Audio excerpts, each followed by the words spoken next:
Good morning. I'm Win Thurlow, the Executive Director of MedTech, the Association for New York's biomed industry, and I'm joined this morning by Katie Newcomb, the Chief Economic Development Officer at the Center for Economic Growth.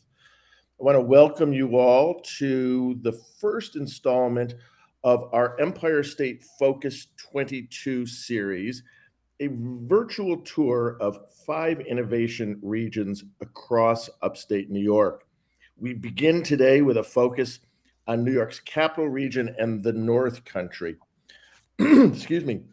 We're pleased, beyond pleased actually, to partner with the Center for Economic Growth, the region's leading economic development engine. We also want to thank New York State's Division of Science, Technology, and Innovation, many of you know them as NYSTAR, for their underwriting support of today's program. At MedTech, we have a mission to grow New York's life sciences industry. Our members are companies and academic institutions devoted to healthcare innovation. Our members make the medical devices, pharmaceuticals, drugs, and other treatments relied upon by patients around the globe. If you're interested in joining or just learning more about MedTech, you can find us at medtech.org. Similarly, you're going to hear from the folks at the Center for Economic Growth, but if you want to learn more about their great work, you can find them at CEG.org. Let me give you some kind of ground rules for today's program. Today's program will be divided into 3 parts. I'm going to disappear in just a couple minutes and hand it over to Katie and the CEG team to give you really a large overview of the North Country and the Capital Region, with particular focuses on some of the strategic strengths and vision for that region. Once we finish that session, I'll come back and do a deeper dive about the life sciences resources and assets in the region. We'll talk to some leaders in private industry and academic institutions in the region. And then our third segment is a featured look at 4 really exciting biomed, biotech innovators who are operating in the North Country and the Capital Region. It'll be a great opportunity to learn about some of the cutting-edge innovations that are happening in the region and give you a sense of what it's like to be part of the innovation economy across the Capital Region. During this first session, if you have particular questions that you'd like to raise, you can send them on through the chat box that's available off to the right of your screen.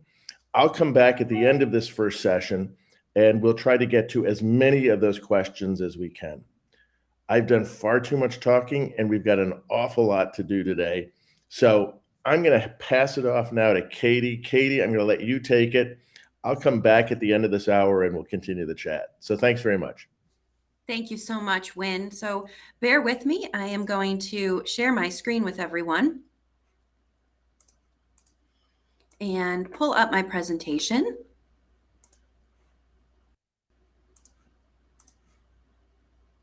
There we go. So as Win said, my name is Katie Newcomb. I am the Chief Economic Development Officer at Center for Economic Growth, or CEG, and we are a nonprofit, largely investor-funded economic development organization serving New York's capital region.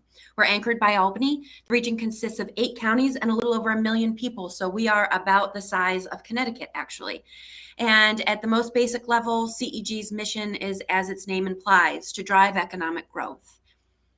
And we do that in a few different ways. We proactively market the region and develop strategies to attract investment and talent. We grow our manufacturing and workforce capabilities, leverage industry clusters like life sciences that we're talking about today, and really help to further develop the region's innovation and entrepreneurial ecosystem. We also play a critical role in convening stakeholders to move high impact projects forward. But we don't do this alone. Everything is done in collaboration with local partners, state partners across the public sector and academia, really working together to help break down those barriers to investment.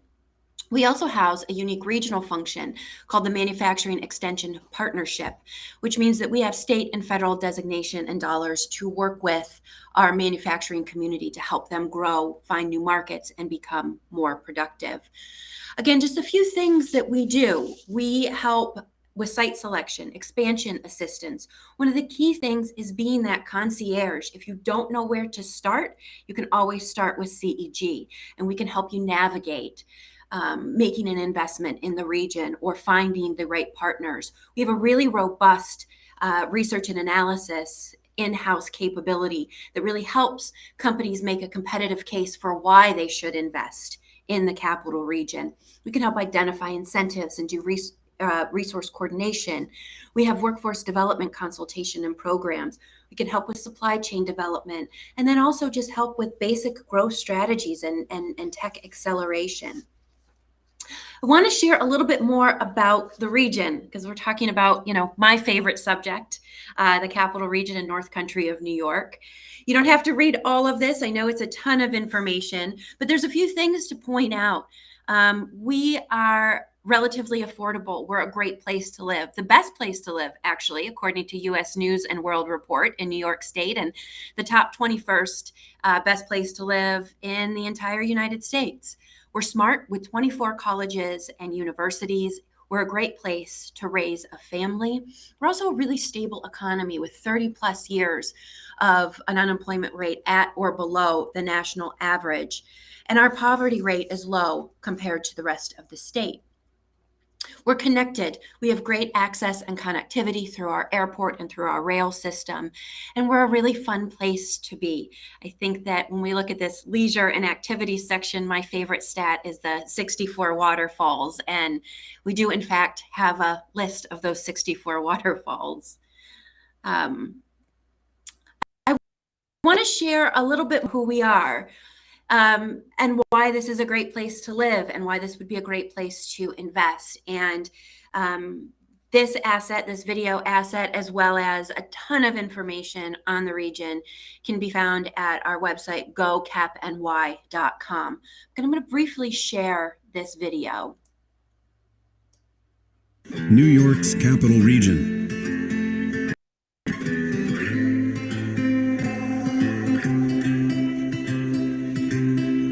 We're 1 million people. 24 higher educational institutions. Thousands of acres of parks and trails. Over 100 arts and cultural institutions. An abundance of farms and farm-to-table restaurants. Over 100 breweries, distilleries, cideries, and wineries.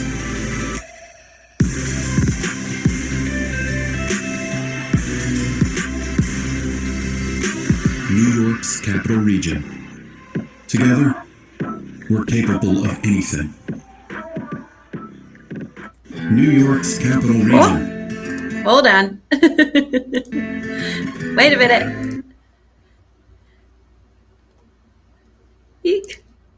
All right, so we're back in business here.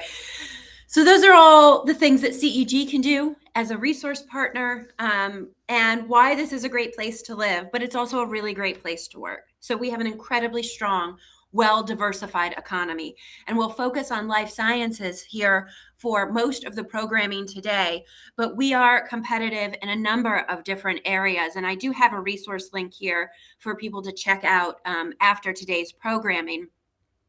But we're driving innovations in clean energy and including offshore wind and green hydrogen. We have a really robust digital gaming sector, which I think is also interesting as we talk about life sciences and sort of maybe the gamification of some of this work.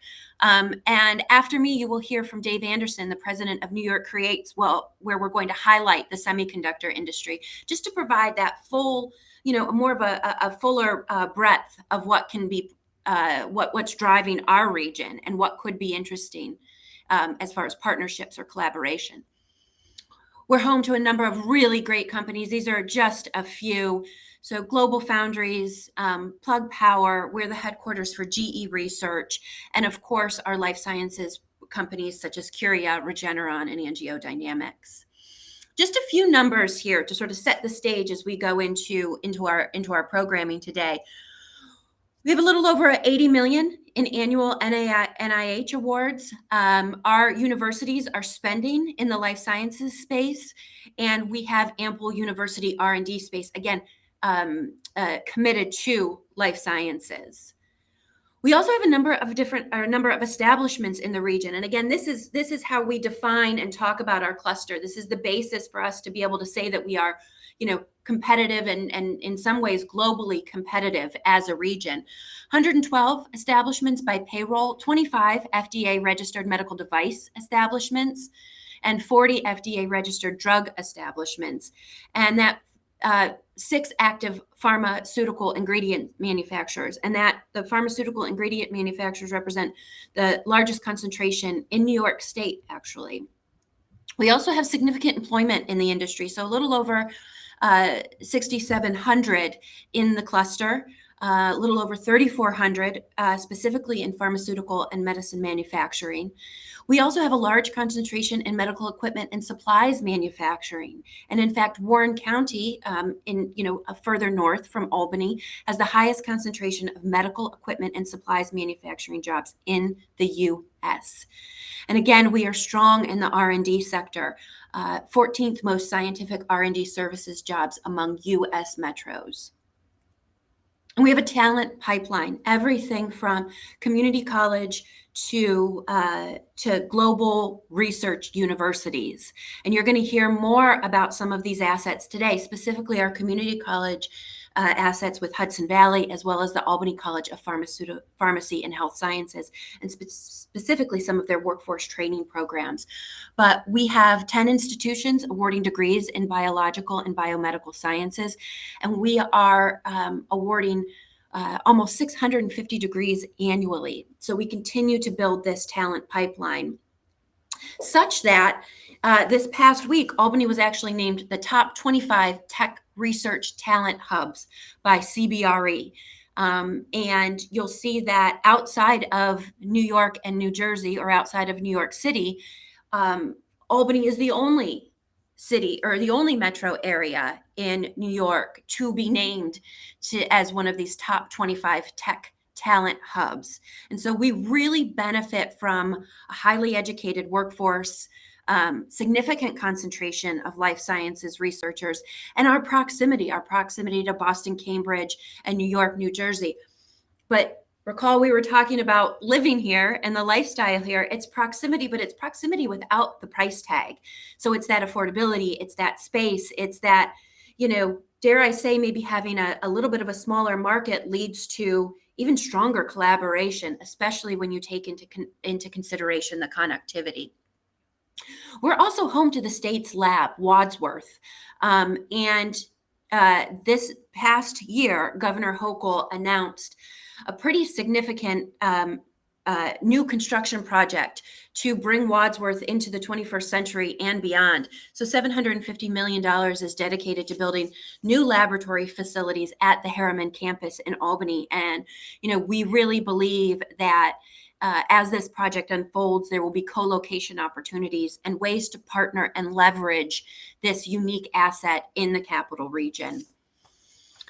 And we have sites. I want to feature some of the lab space here that is coming under new ownership and new representation. So this is just one example of the type of space that we have in the region, but we also want to share this because it's plug and play. So 80,000 square feet of space, BSL-2 and BSL-3 laboratory space, including BSL-2 vivarium space.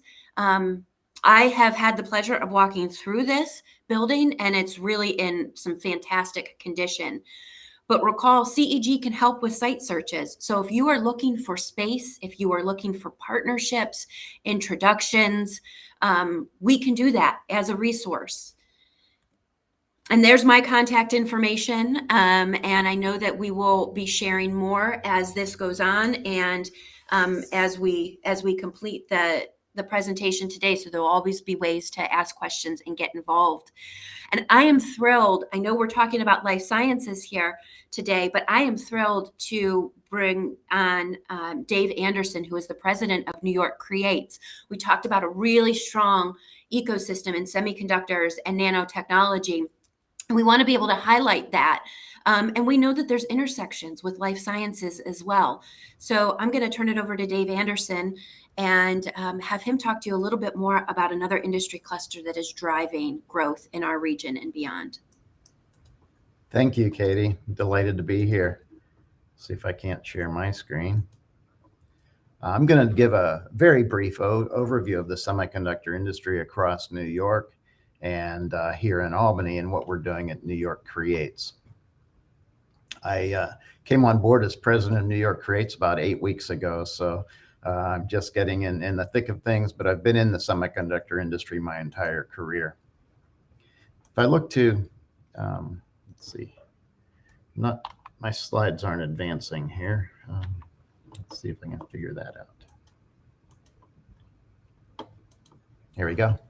So just to give you an idea of the New York State footprint for the semiconductor industry, we really have a large ecosystem in the state. We're third in the US for semiconductor industry with 88 semiconductor establishments across the state.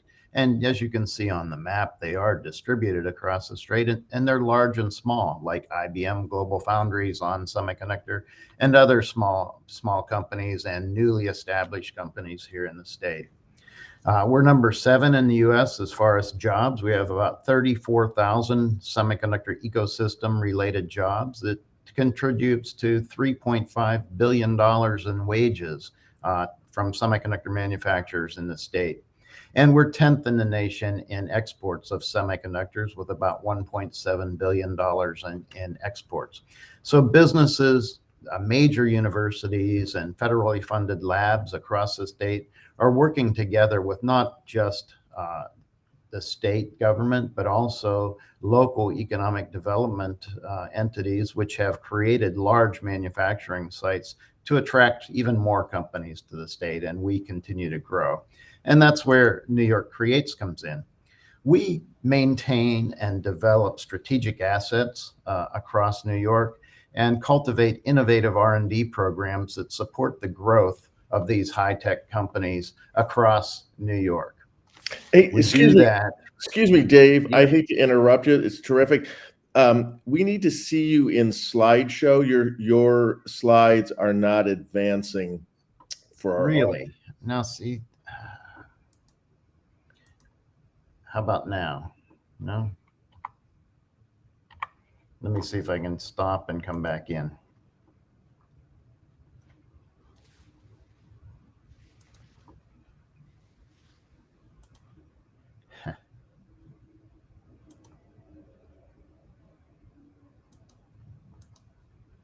Let's see.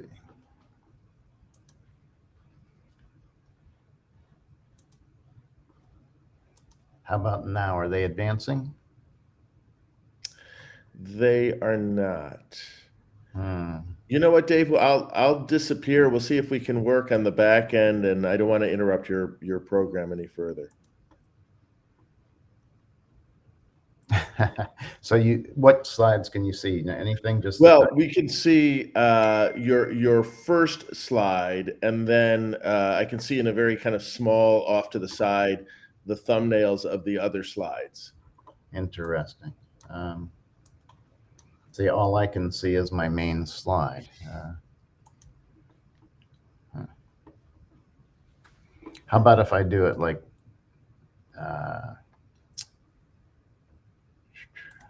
about if I do it like this? Can you see the slides now if I just advance this way? Yep, perfect. Okay, let's do that. Terrific. Sorry for the interruption. No, thank you. It's important. It's much easier to understand what I'm talking about when you can see it. So, I think I just left off with the strategic assets and innovative R&D programs that we develop here at New York Creates to support the growth of high-tech companies. But we do that through advancing technology and economic development by developing a skilled workforce and industry partnerships to accelerate the commercialization of new technologies, new ideas, and new products. And so with our technology focus on core semiconductor and adjacent technologies, from an economic development perspective, we develop the infrastructure and resources to support New York State's economic development mission.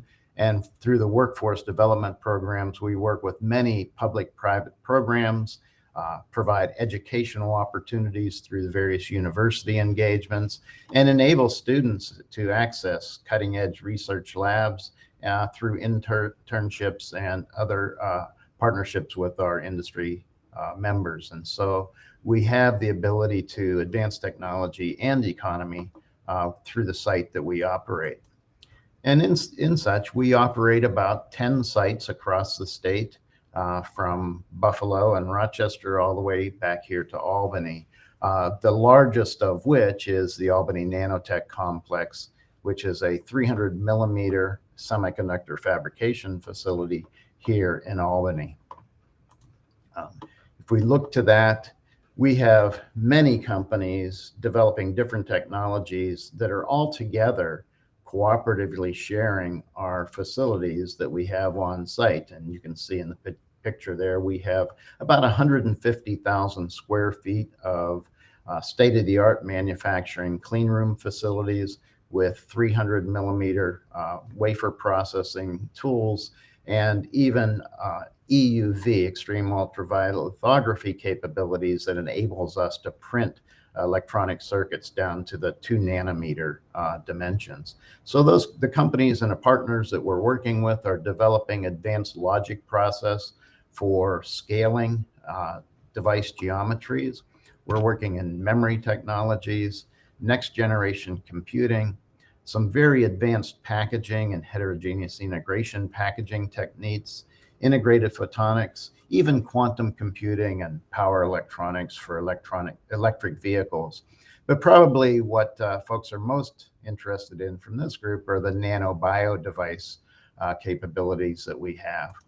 And if we look at the nanobio science applications here in the Albany Nanotech facility, we're really using the semiconductor-based nanotechnology to enable biological applications in microfluidics, biosensors, and the like, to advance research in cancer, stem cells, diagnostics, drug delivery, and even medical devices. So it truly is at the intersection of semiconductor technology or nanotechnologies with the life sciences. And in that, we're even using biomimicry to use biology as an inspiration for next generation semiconductor devices and nanoelectronics and future generations of computing. So truly the intersection between these two very exciting sciences.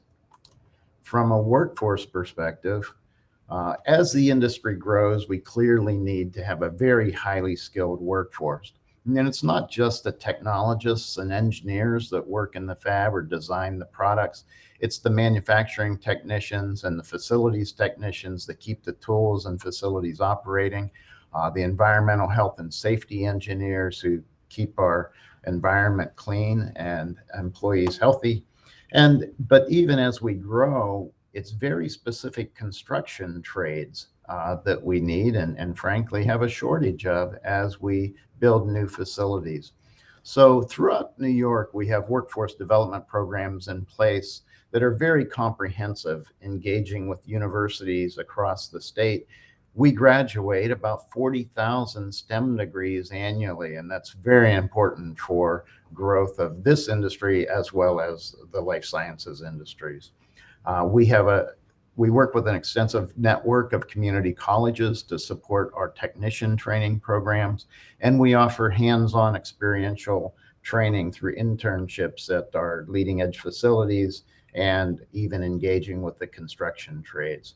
And more recently, we've just announced a training program that helps veterans that are exiting the armed services to enter the industry as trained technicians and providing a pathway for them to their next career.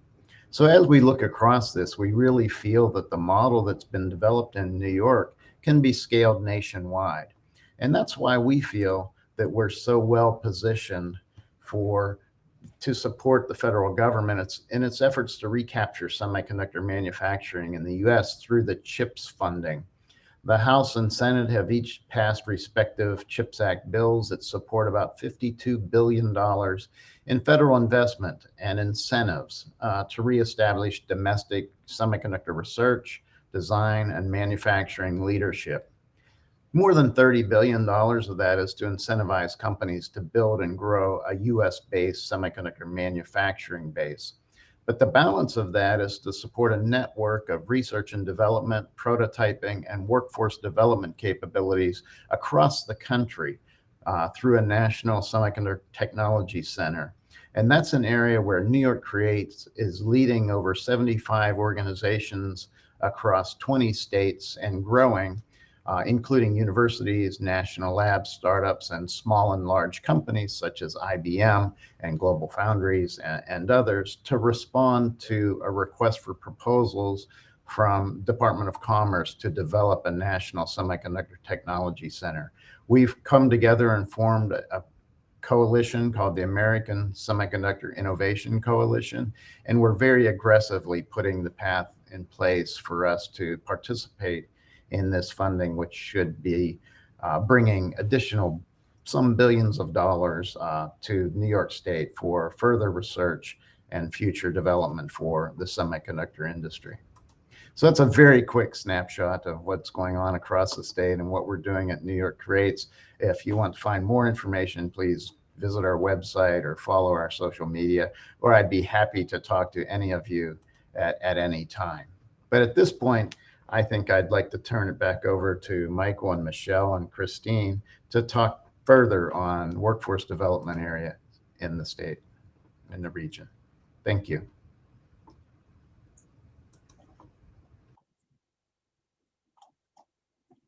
All right. I can only see myself. Okay, there we have Michael and Michelle joining us. Dave, thank you so much. That was a great lead up to our conversation, which is going to be focused on workforce development.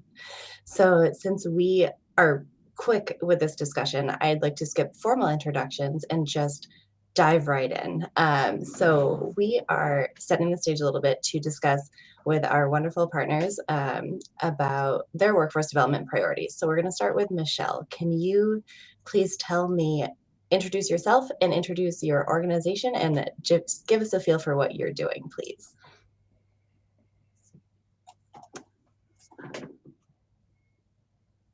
I cannot hear Michelle. Can others?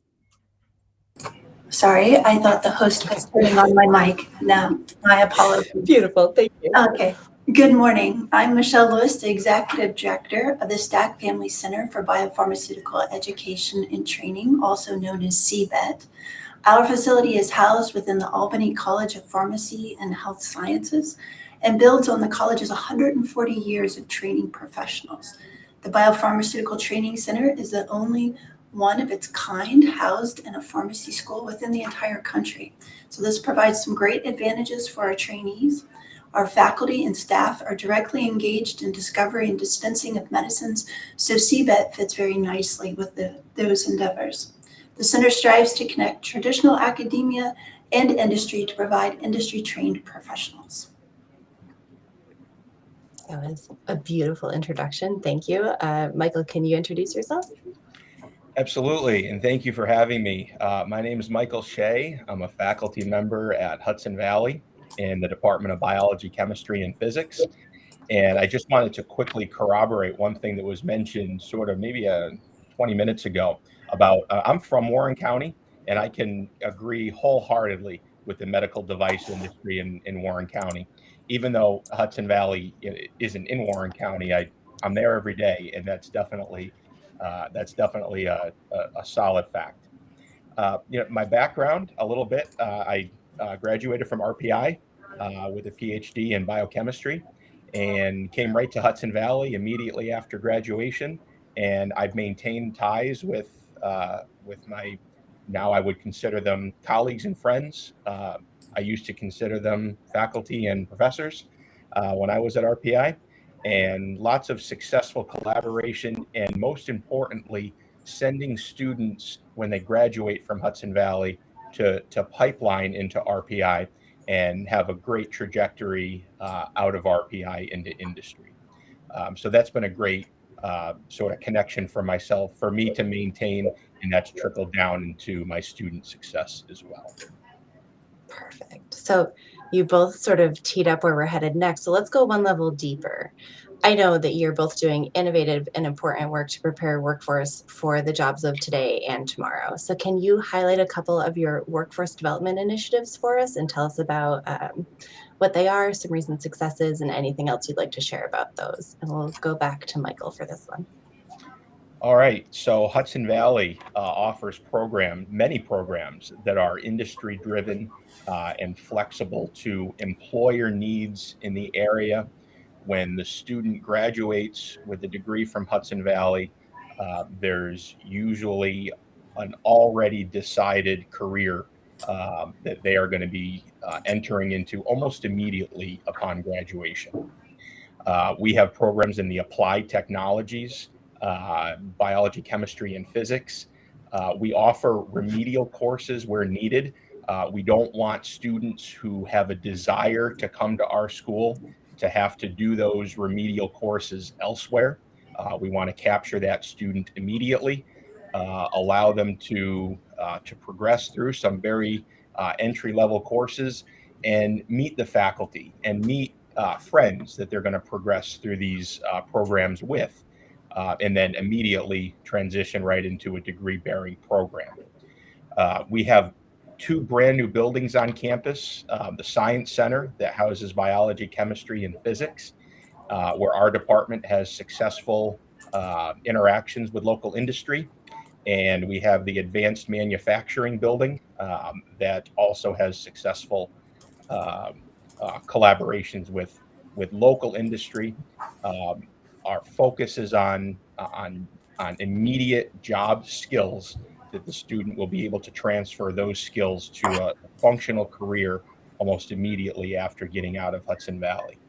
And of course, we're branching north. The North Campus is going to have the same spin on having that pipeline of applied technologies and even the health sciences into immediate jobs. Filling jobs is one of our main focuses.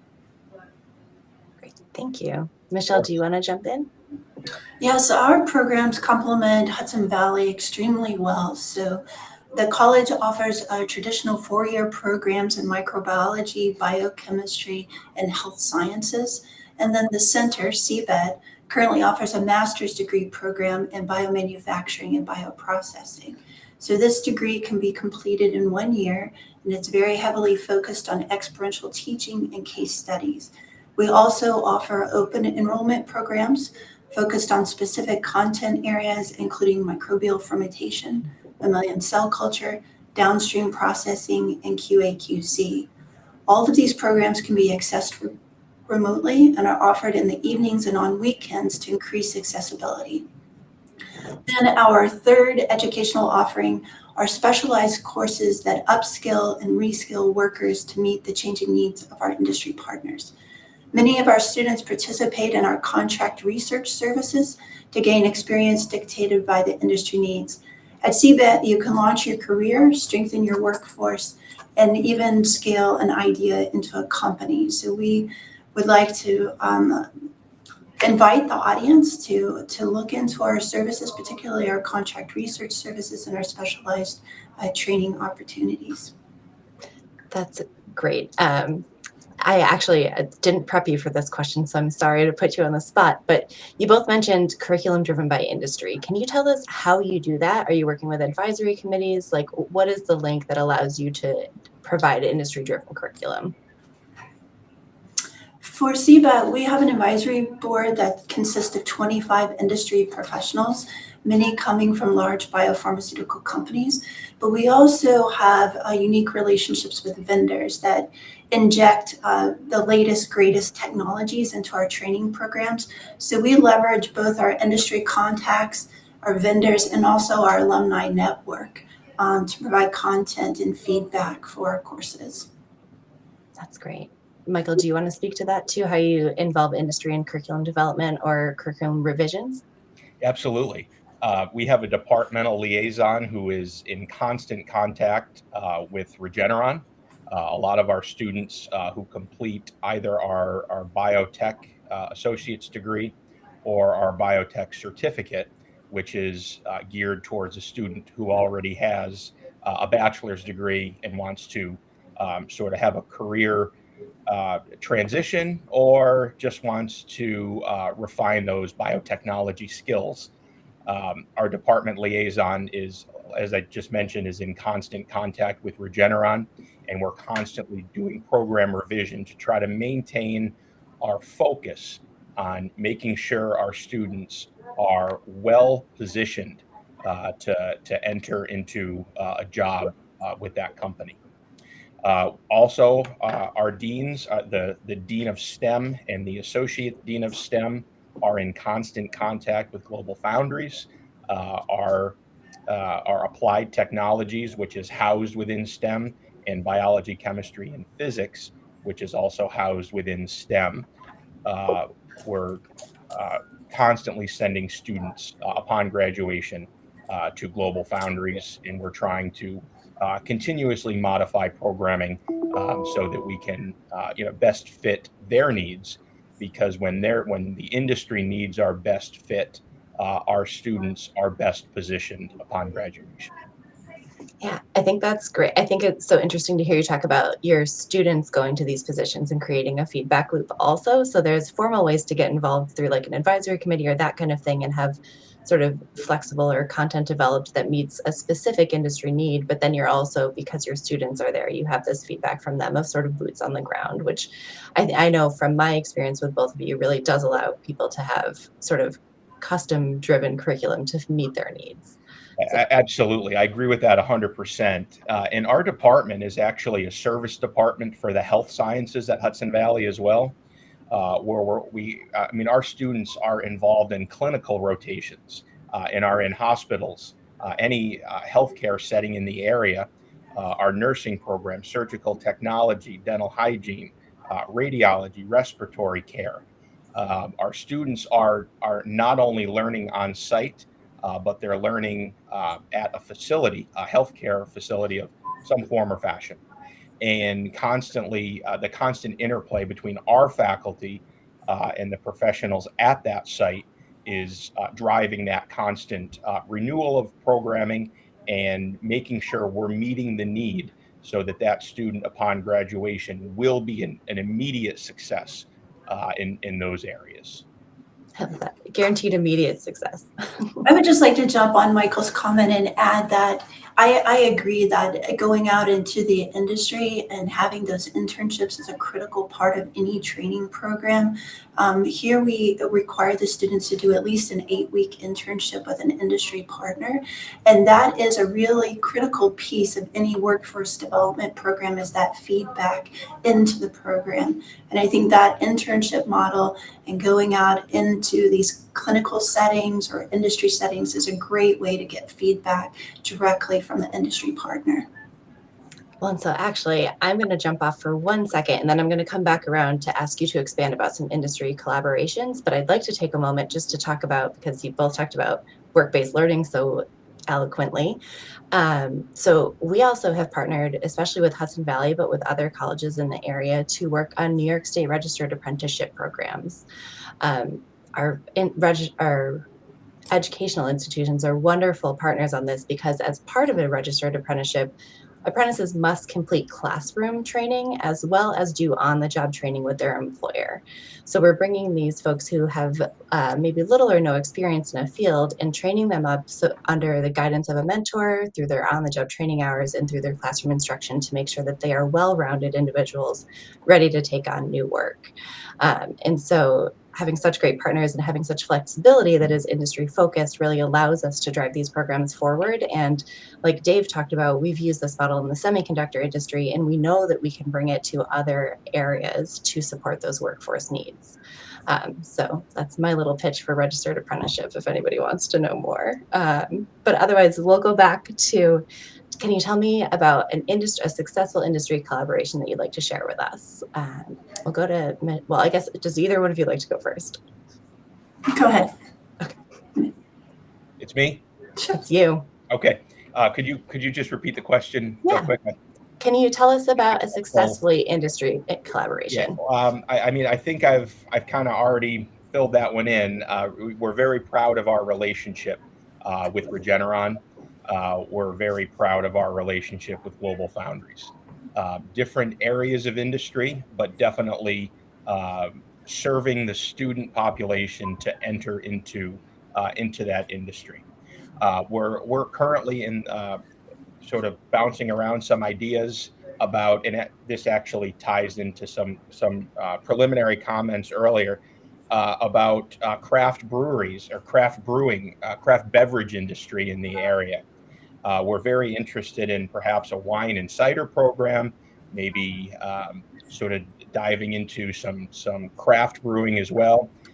With Vermont right next door, upstate New York, lots of hospitality restaurant sort of industry in the area, and having students leave here with knowledge of industrial fermentation, microbiology, the yeast aspect to brewing beer and wine cider sort of idea is at the forefront sort of our current thoughts.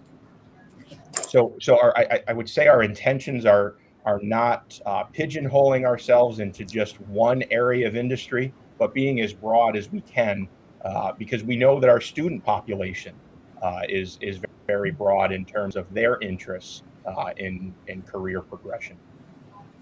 Great, thank you. Michelle, you want to jump in with anything? Yeah, I think that's an exciting area for expansion, Michael. You know, the microbial fermentation is one of the courses that we teach, and I've been going back and forth and talking to Laura Bradley at the college and talking about shared opportunities. So, you know, I think together with the advanced degrees that CBET offers and the entry-level degrees that HCC offers, we have the ability to build an educational pipeline that can be very robust to all of these industry partners. And at CBET, our first group of students graduated in May, and I'm proud to say that all of them have been placed in biopharma positions. We have students going to the giants like Eli Lilly and Pfizer, as well as local companies like Regeneron and Curia Global. I think I've been most impressed by the diversity of the jobs that these individuals are being offered. We have one student that's working in Curia's microbial fermentation group. We have another student at Curia that's working in their QA/QC labs. So speaking to Michael, our students have diverse interests, and we're trying to satisfy and acknowledge their diverse skill sets and talents. We also have a student that's with Neuro Stem Cell Institute working on cell-based therapies for macular degeneration. So all of the students coming out of these programs, whether it's Hudson Valley or CBET, they're all well-rounded, and they're filling the workforce needs for the regional employers and contributing to a skilled, diverse labor pool for the capital region. And I think that's what's most exciting about all of the different programs that we've mentioned today, is that we're really building up that human capital and those skill sets at every level. And that builds so beautifully. I made a note even as you were talking, because I think what both of you have shared with us is you are student-centered organizations and you're focused on student success, but that leads to successful individuals going to work at our companies and people who know how to think outside of the box, people who are problem solvers and take initiative. And those are the students that you're creating. And we know from our employers that that's what you need across any industry. And so I think that's what's so wonderful about your programming is you meet students where they are, you build up their skills and their confidence, and you send them out to workplaces where they benefit from that work. So I'm just gonna go ahead. One of the last things we ever want to hear is that a student leaves our program and doesn't find a job or doesn't find a way into a bachelor's or master's degree type program. And we're not hearing that. We're hearing that they are. We're hearing that our students are being well placed, whether they're going immediately into the workforce or transitioning to a higher degree. and then entering into the workforce. So that's very exciting to report. And Michael, I would just add that, in addition to the skill sets, I know here at CBET, we're working a lot on those soft skills too. So the interviewing techniques, ability to work in a team dynamic environment, decision-making without all the information, so using case studies, all of those services that come around and make this well-rounded student. And I know Hudson Valley is putting quite a bit of effort into that as well. So what's coming through the pipeline are these kids that are ready to work, and they have the soft skills and the technical skills to excel in these different formats. And I would just add, you two are wonderful partners, and we've seen that through this conversation today, but we have a wealth of other educational partners in the area who can help meet needs. So we really just are so proud to work with both of you, and thank you for sharing this, your time with us today and all of your experience and information. We have maybe 1 minute if you want a lightning round. Is there anything we didn't get to that you think people should know? No lightning round. Okay, I'm sorry, we lost track of time. You got me yelling. I'm afraid we got it. This has been a terrific conversation. Thank you so much. We want to make sure that we can get in the rest of the program before we move. So, Maria, Michelle, Michael, thank you so much for your contributions. We will make sure that our audience gets links to connect with you if they've got questions or other ways to follow up.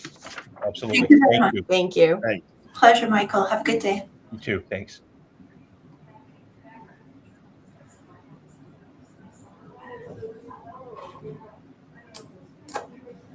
Thanks, everyone. Thank you, Wynn. Good morning. Let me see. I'm going to try to share my screen. Hopefully that works. I haven't used this platform before, so please bear with me one moment.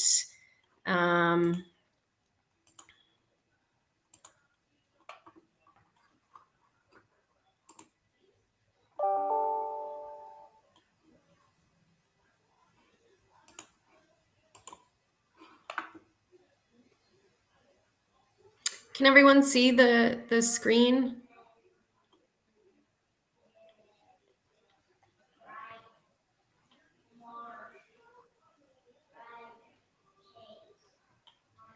Okay, so good morning, everyone. My name is Maria Pigeon. I'm the Interim Director of Community and Economic Development at the University at Albany. Thank you so much for the opportunity to speak to you today about Innovate 518, which is the Capital Region Innovation Hotspot, and other resources available to really help tech startups thrive in the Capital Region. So Innovate 518 is a designated NYSTAR funded asset, which is a innovation hotspot. With grant funding, we've been able to provide EIR resources, which is the entrepreneur in residence, to our affiliated partner startups. We've also been able to support regional programming and events. And we most recently actually created what we're calling a shovel-ready pre-seed innovation fund. This can provide up to $50,000 to affiliated partner startup companies for specified approved projects. We have an advisory committee of regional entrepreneurial stakeholders. This includes folks from legal to financial to tech transfer and patent experts that really support our work, and they really provide us feedback and advisement on our efforts. In addition to our governance bodies, the program is structured using a hub and spoke model. We are the connector. We are the one who connects regional resources and we're able to refer startups to the appropriate resources to really help their technology innovation. The major part of this work is, working and being connected to our affiliated partners, which are incubator and accelerator programs in the Capital Region, which I'll talk a little bit more about who they are specifically very shortly. So Innovate 518 also plays a major role in providing programs, events, places where startups can work and network and meet with potential advisors, funders. We also provide educational workshops on a variety of topics. We're not here to be redundant or offer resources that are already out there. We really try to look at what is being offered and where the gaps are and try to fill those gaps. So for those of you that are familiar with the Startup New York program, the Innovation Hotspot really is a pathway for companies to receive up to 15 years of tax incentives between both programs, 5 years from the hotspot, and then an additional 10 when a company can really project revenue and job growth. So those are really nice incentives to have to really help that company grow.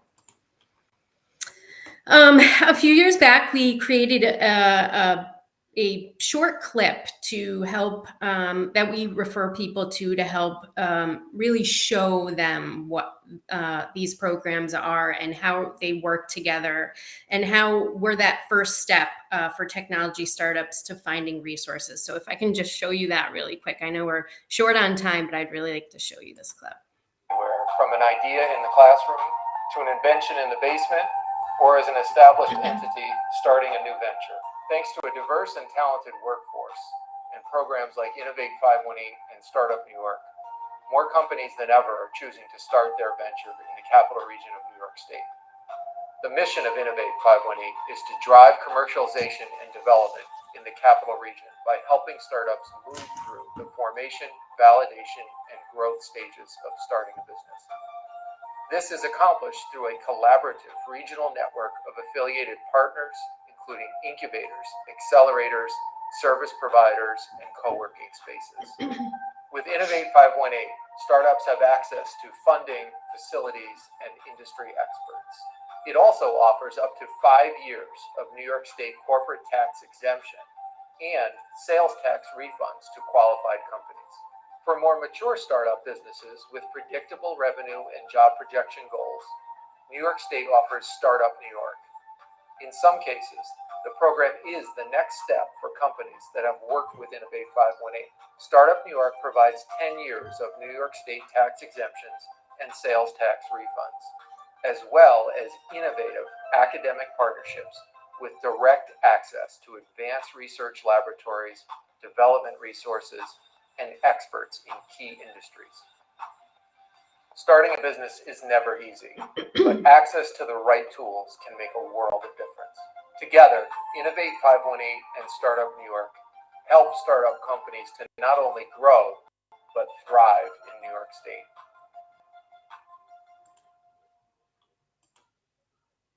Okay, so we actually have a new home for Innovate 518, the recently built E-Tech building, which is located on the Harriman campus, right next to our main campus.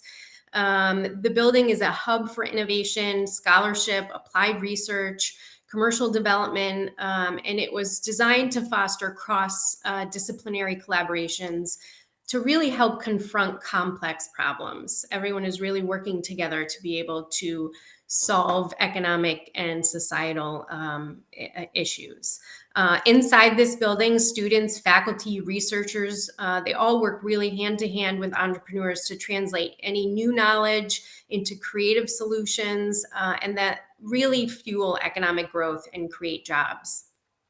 So E-Tech is a $180 million, 246,000 square foot state-of-the-art building. And again, it houses researchers, educators, entrepreneurs, and really helps with connecting them to the programs and resources that we have available. Also located in the building is the Small Business Development Center and our Office of Innovation Development and Commercialization, which is tech transfer. So really helping to provide those other resources to help startups grow.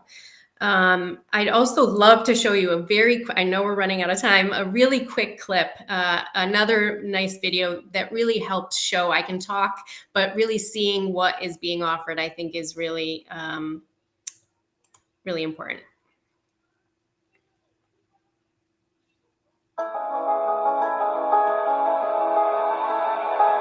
This is really what we call the Ualbany Innovation Center. This is our actual brick and mortar facility where we roll out early stage emerging technology companies here to actually co-locate with us.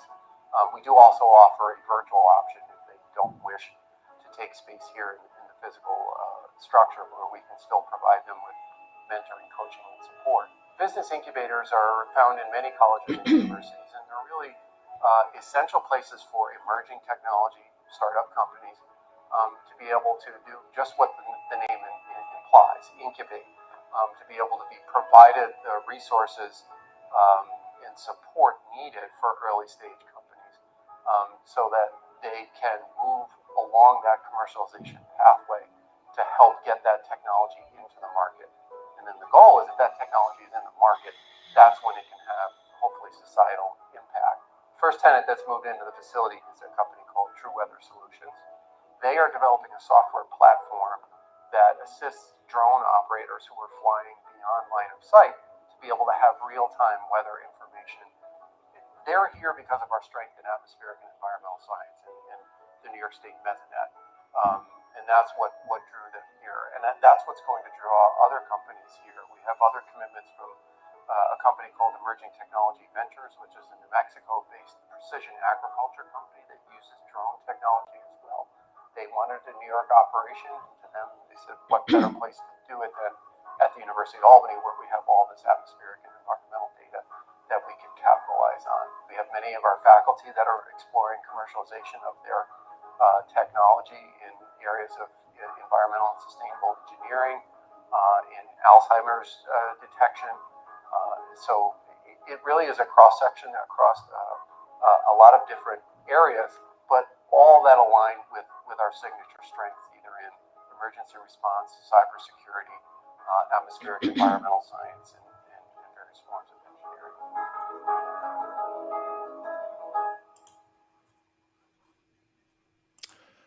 Maria Pigeon, thank you so much for that.